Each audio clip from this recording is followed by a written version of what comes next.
Zone 1ல seeds book பண்ணியிருந்தோம். So boarding start ஆனதே first zone 1 தான் உள்ளே விடுவாங்க. ஸோ ஈஸியாக இருக்கும். உள்ளே நம்ம போனதையும் ஃபஸ்ட்டே ஒரு பேக்கேஜ் எல்லாம் ப்ளேஸ் பண்ணிக்கலாம், வெயிட் பண்ண வேண்டியதில்லை.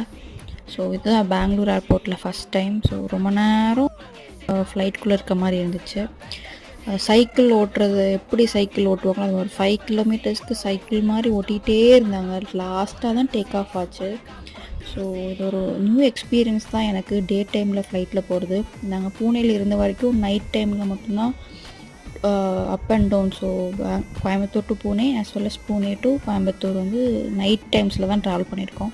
ஸோ டே டைமில் இவ்வளோ க்ளவுட்ஸ் பார்த்ததே இதோட என்னோடய ஃபஸ்ட் டைம் எக்ஸ்பீரியன்ஸ் இது. ஸோ யாரெல்லாம் இந்த மாதிரி க்ளவுட்ஸ் பார்த்துருக்கீங்க, உங்கள் எக்ஸ்பீரியன்ஸை மறக்காமல் கமெண்ட் பண்ணுங்கள். ஸோ அட் லாஸ்ட்டு டெல்லி வந்து ரீச் ஆகிட்டோம். மேலேருந்து சூப்பர் வியூவாக இருந்துச்சு. அப்படியே ஃப்ளைட் வந்து